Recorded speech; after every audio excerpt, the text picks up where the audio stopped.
అందరికీ నమస్కారం అండి. నా పేరు Sai Charan Varma. Welcome back to the channel. ఒక ఫ్యూ వీక్స్ బ్యాక్ మన ఛానల్లో ఒక వీడియో చేశాను అనమాట, mistakes that engineering students commonly do అని. ఆ వీడియో కింద నేను చూసిన ఒక కామన్ కామెంట్ ఏంట్రా అంటే, ఇది ఇప్పుడు చెప్తే ఏం లాభం భయ్యా, ఆల్రెడీ 4th ఇయర్లో ఉన్నాం, జీవితాన్ని ఆగిపోయిందని.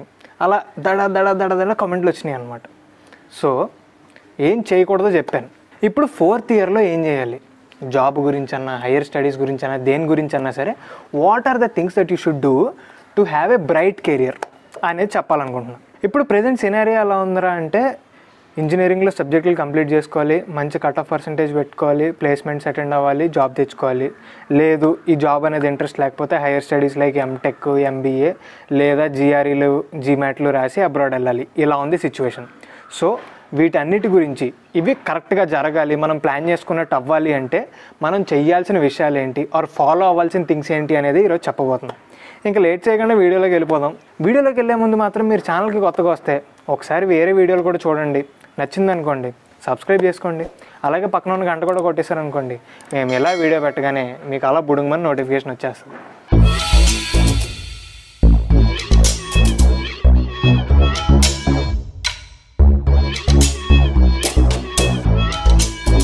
Number 1, build a proper resume. ఈ రెజ్యూమే ఆర్ రెజ్యూమ్ అనేది మనకి ఎప్పుడు గుర్తొస్తుంది అంటే, ఈ 4-1 సెమ్లో కరెక్ట్గా ప్లేస్మెంట్లు స్టార్ట్ అవుతున్నాయి అన్నప్పుడు ఫ్రెండ్ల దగ్గర నుంచి, లేకపోతే ఈ పెద్దోళ్ళు ఉంటారు కదా మనకు తెలిసిన వాళ్ళు, వాళ్ళ దగ్గర నుంచి వీళ్ళ దగ్గర నుంచి రెజ్యూమే తీసుకోవడం, అందులో పేర్లు అవి ఇవి మార్చేయడం, మన అగ్రిగేట్లు అవి పెట్టేయడం, అదే రెజ్యూమ్తో వెళ్ళిపోవడం. సింపుల్గా చెప్పాలంటే first impression is the best impression అంటారు కదా. సో మనం ఏ కంపెనీకి ఇంటర్వ్యూకి అటెండ్ అయినా సరే మనల్ని రెజ్యూమే అడుగుతారు. అలా మనతో పాటు చాలామంది జాబ్కి అప్లై చేసుకుంటారు. అందరు రెజ్యూమ్లు వాళ్ళు చదవలేరు కదా. సో ఒక రెజ్యూమ్ అనేది ఫస్ట్లీ స్లిక్ ఉండాలి, ఆన్ పాయింట్ ఉండాలి, ఎస్థెటిక్ ఉండాలి, అండ్ కొంచెం ఇంప్రెసివ్ ఉండాలి. అయ్యో 4 ముక్కలు చెప్పావు, ఏంది బ్రో ఏం అర్థం కాలేదు, సింపుల్గా చెప్పు అంటే నీట్గా ఉండాలి, క్లియర్గా ఉండాలని అర్థం అనమాట. సో రెజ్యూమే అనేది ఎప్పుడు కాపీ కొట్టద్దు. మీరు ఓన్గా మీ స్కిల్స్ని అందులో పెట్టండి. మీరు చెయ్యలేనివి పెట్టద్దు, చెయ్యనివి అస్సలు పెట్టద్దు. ఇంకొకటి ఏంటంటే, మన రెజ్యూమేలో మనం చూపించుకోవాల్సిందే అప్పటి వరకు చేసిన work shops, internships, certification courses etcetera. ఇవి చాలా ఇంపార్టెంట్, వాళ్ళు చూస్తారు కూడా. సో రెజ్యూమేలో ఇవేమన్నా ఉండేలా మీరు డెఫినెట్లీ చూసుకోండి. అలా అని చెప్పి రెజ్యూమే కోసమే సర్టిఫికేషన్ కోర్సులు చేయడం అనేది తప్పు, అసలు చేయొద్దు. మీకు ఇంట్రెస్ట్ ఉన్న కోర్సెస్ ఆర్ మీకు ఇంట్రెస్ట్ ఉన్న వర్క్షాప్స్లో అటెండ్ అయ్యి అవి చూపించుకోండి రెజ్యూమేలో. So build a proper resume and it will help you a lot. Number 2, సరే మాకు జాబ్ వద్దు, మేము జాబ్ చేయాలనుకోవట్లేదు, హయ్యర్ స్టడీస్ చేయాలనుకుంటున్నాం అంటే ఈ జిఆర్ఈ, జీమాట్ లేకపోతే ఎంటెక్ ఇవి చేయాలనుకుంటున్నాం. సో వీటికి ఏం చేయాలి అంటే, ఫస్ట్ థింగ్స్ ఫస్ట్, ఎవరైనా సరే వీటికి కోచింగ్లు తీసుకుంటారు. బట్ ఒక చిన్న సజెషన్ ఏంటంటే, మీరు జిఆర్ఈ రాద్దాం అనుకున్నా, జీమాట్ రాద్దాం అనుకున్నా, క్యాట్, గేట్ ఇలా ఏం రాద్దాం అనుకున్నా సరే, ఫస్ట్ ఒక 2 weeks prepare on your own. దానివల్ల ఏమవుద్దంటే, మీరు ఎందులో స్ట్రాంగ్ ఉన్నారో, ఎందులో వీక్ ఉన్నారో, అసలు మీకు దేనికి కోచింగ్ అవసరమో, ఎందులో ఎక్కువ కోచింగ్ తీసుకోవాలనేది మీకు అర్థమవుద్ది. అప్పుడు మీరు ఒకవేళ కోచింగ్ తీసుకోవాలని డిసైడ్ అయ్యి ఆ కోచింగ్లో జాయిన్ అయినా సరే టైం వేస్ట్ అవ్వదు అనమాట. అంటే మీరు ఫిగర్ అవుట్ చేసుకునే టైం వేస్ట్ అవ్వదు. సో రైట్ అవే కోచింగ్లో జాయిన్ అయిపోకుండా first prepare on your own, know what are your strengths, know what you need to study more and what you need coaching for. అప్పుడు కోచింగ్లో join అయ్యి వాటిని strengthen చేసుకుంటే మీరు ఆ ఎగ్జామ్స్ ఇంకా ఈజీగా క్రాక్ చేయగలరు. Number 3, prepare soft skills for attending placement drives. A company వచ్చినా సరే క్యాంపస్ ప్లేస్మెంట్లో ఫస్ట్ రౌండ్లో ఈ సాఫ్ట్ స్కిల్స్ ఉంటాయి. జామ్, గ్రూప్ డిస్కషన్లు, యాప్టిట్యూడ్లు, రీజనింగ్లు, వీటిని అసెస్ చేస్తారనమాట. సో వాటి గురించి పెద్దగా చదివేయాల్సిన అవసరం కూడా లేదు, గంటలు కూర్చుని. అవి ఈజీగా ఎలా చేయాలి అనే టిప్స్ అండ్ హ్యాక్స్ మీకు తెలిస్తే చాలు. సింపుల్గా నేను సజెస్ట్ చేయాలంటే, జామ్ ఉందనుకోండి అంటే జస్ట్ మినిట్, దానికి ప్రిపేర్ అవ్వడానికే మీకు చాలా తక్కువ టైం ఉంటుంది. బట్ మీరు మైండ్లో ఉంచుకోవాల్సింది ఏంటంటే, ఒక ఇంట్రడక్షన్ క్లియర్గా ఉండాలి, తర్వాత మీరు చెప్పాలనుకున్న మ్యాటర్, అండ్ దెన్ మీరు చెప్పిన దానికి ఒక ప్రాపర్ కన్క్లూజన్ ఉండాలి.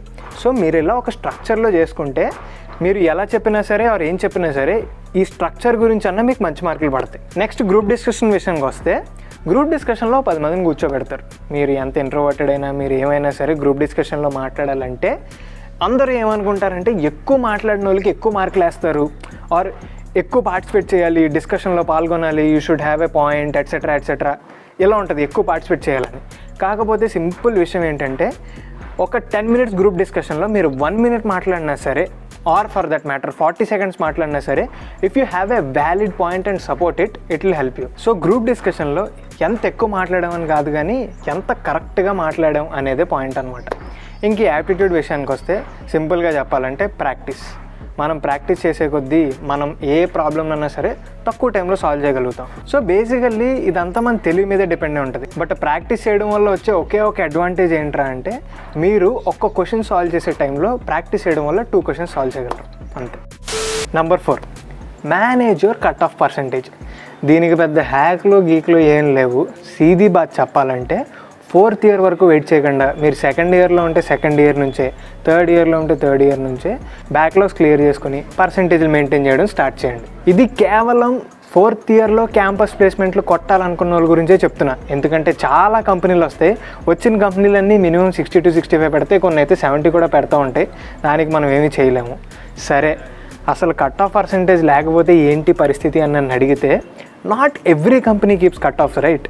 వచ్చిన 10 కంపెనీల్లో 6 కట్ ఆఫ్లు పెట్టినా సరే 4 కంపెనీలు కట్ ఆఫ్లు పెట్టవు. సో ఆ 4 కంపెనీల్లోనే బెటర్గా పర్ఫామ్ చేయడానికి ట్రై చేయండి, పక్కా జాబులు వస్తాయి.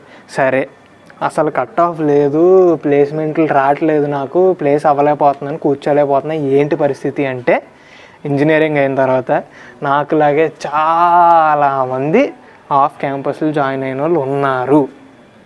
So don't worry, cut off లేకపోయినా సరే జాబులు వస్తాయి. కానీ బెటర్ 2nd yearలో ఉన్నా, మీరు 3rd yearలో ఉన్నా, ఇప్పటి నుంచే కట్ ఆఫ్లు పెట్టుకోవడం మంచిదన్నమాట. Number 5, develop your technical skills. ఇది కంప్లీట్లీ మీ బ్రాంచ్ని బట్టి, మీరు అప్లై చేయాలనుకుంటున్న జాబ్ని బట్టి డిపెండ్ అయి ఉంటుంది. కానీ ఒక ఇంపార్టెంట్ విషయం నేను చెప్పాల్సింది ఏంట్రా అంటే, ప్రతి ఒక్కరికి beat any branch or any department or anything, basics అనేవి చాలా ఇంపార్టెంట్. బేసిక్స్లో మనం ఎంత స్ట్రాంగ్గా ఉంటే అడ్వాన్స్డ్ టాపిక్స్ మనకి అంత ఈజీగా అర్థమవుతాయి. ఇప్పుడు నేను ఒక సాఫ్ట్వేర్ ఇంజనీర్ కాబట్టి నన్ను చాలామంది అడుగుతూ ఉంటారు, అసలు నువ్వు ఆఫ్ క్యాంపస్ జాబ్ కొట్టావు కదా బ్రో, నువ్వు ఎవరి దగ్గర కోచింగ్ తీసుకోలేదు కదా, ఏంటి అసలు ఎక్కడ నేర్చుకున్నావు, ఎలా నేర్చుకున్నావు, అది ఇది అని అడుగుతూ ఉంటారు. సింపుల్గా చెప్పాలంటే నేను ఇంటర్వ్యూకి అటెండ్ అవ్వకముందు ఒక 2 months ఏం చేశా అంటే, నేను 4th yearలో ఉన్నప్పుడు core Java and J2EE classes attend అయ్యా. సో ఆ నోట్స్ ఫస్ట్ బ్రష్అప్ చేసుకున్నాం మొత్తం. తర్వాత హ్యాండ్స్ ఆన్ ఎక్స్పీరియన్స్ కోసం యూట్యూబ్లో వీడియోస్ చూసేవాడిని. అగైన్ ఒక పర్టికులర్ ఛానల్ అనేది ఫాలో అయ్యేవాడిని కాదు, నేను మోస్ట్లీ ఒక్కొక్క టాపిక్ సర్చ్ చేసేవాడిని అనమాట. ఫర్ ఎగ్జాంపుల్ కన్స్ట్రక్టర్స్ ఉందనుకోండి, కన్స్ట్రక్టర్స్ అని యూట్యూబ్లో సర్చ్లో కొడితే ఒక 3-4 వీడియోలు చూసి అప్పుడు హ్యాండ్స్ ఆన్ చేసేవాడిని. ఇంకా మీకు ప్రిడామినెంట్లీ చెప్పాలంటే ఎడ్యూరేక, జెన్నిస్ లెక్చర్స్ ఇవన్నీ ఫాలో అయ్యేవాడిని అనమాట.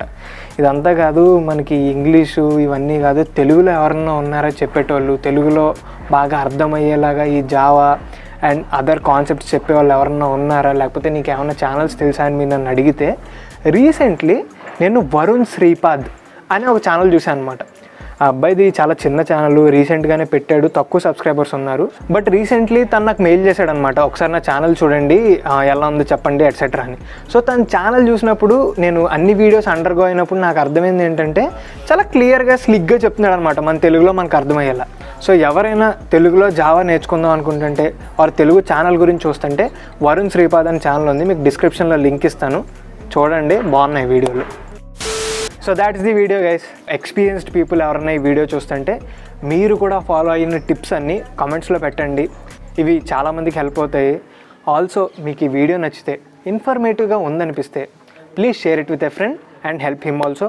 And also please like the video, ఎలా ఉందో కమెంట్ చేయండి and subscribe to Chari not sorry.